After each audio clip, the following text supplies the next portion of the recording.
Each Kindness, written by Jacqueline Woodson, illustrated by E.B. Lewis, and read aloud by Mr. Paradise. Published by Nancy Paulson Books. That winter, snow fell on everything, turning the world a brilliant white.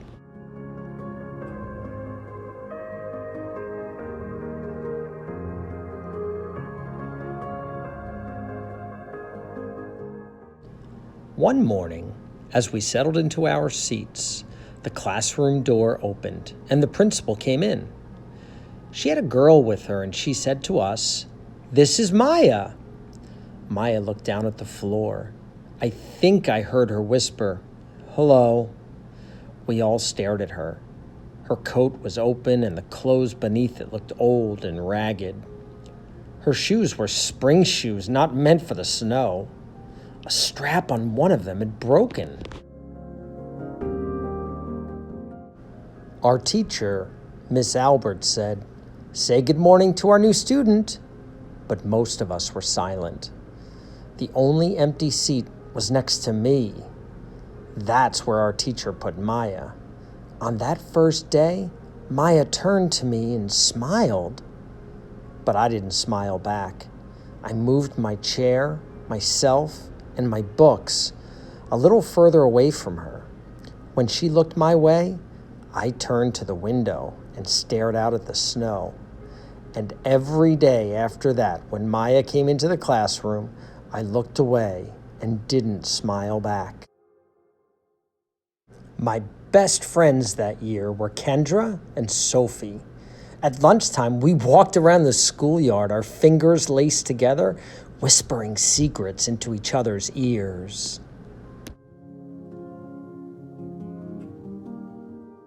One day, while we were near the slide, Maya came over to us.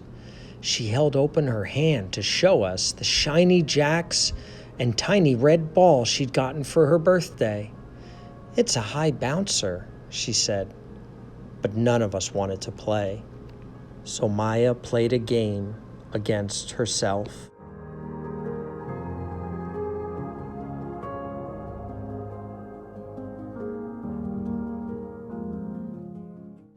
That afternoon, when we got back into the classroom, Maya whispered to me, "Bet you can't guess who the new Jacks champion of the world is."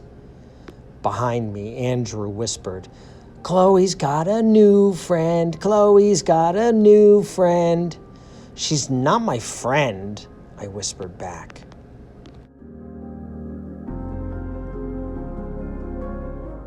The weeks passed.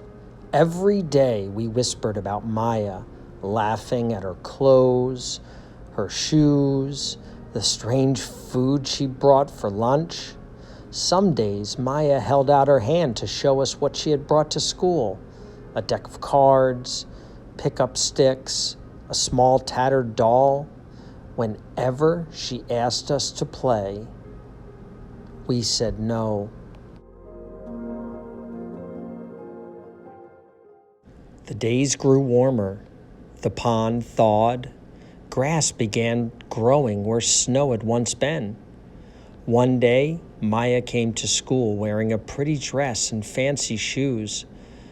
But the shoes and the dress looked like they'd belonged to another girl before Maya.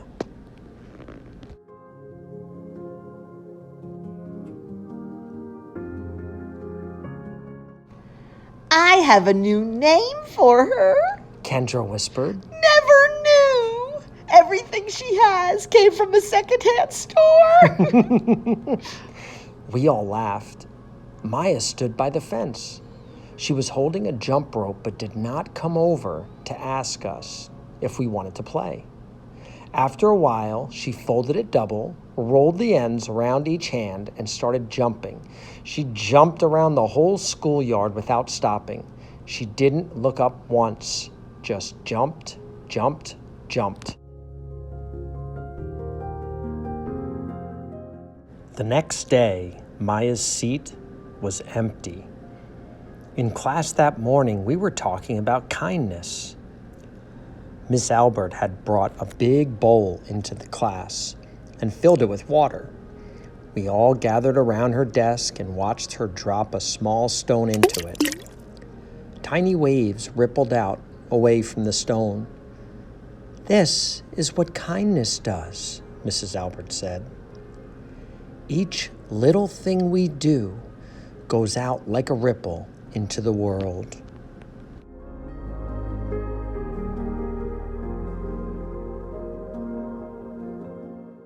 Then Miss Albert let us each drop the stone in as we told her what kind things we had done.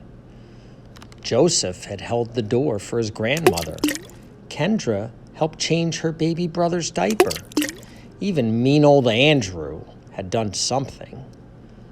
"I carried teacher's books up the stairs," he said, and Miss Albert said it was true. I stood there holding Miss Albert's rock in my hand, silent. "Even small things count," Miss Albert said gently. But I couldn't think of anything and passed the stone on.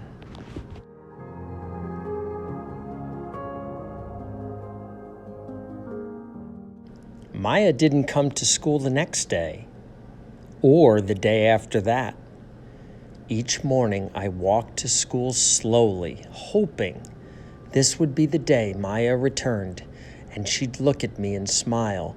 I promised myself this would be the day. I smiled back. "Each kindness," Miss Albert had said, "makes the whole world a little bit better."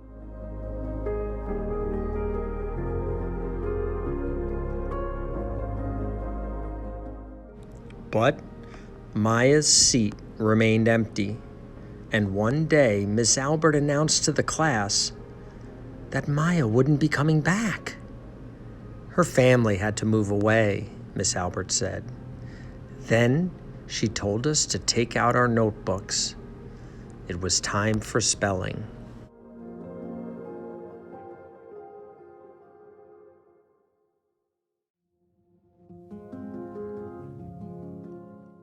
That afternoon, I walked home alone. When I reached the pond, my throat filled with all of the things I wished I would have said to Maya. Each kindness I had never shown.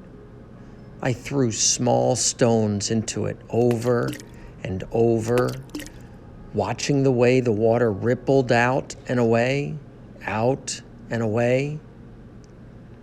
Like each kindness done and not done, like every girl somewhere holding a small gift out to someone, and that someone turning away from it.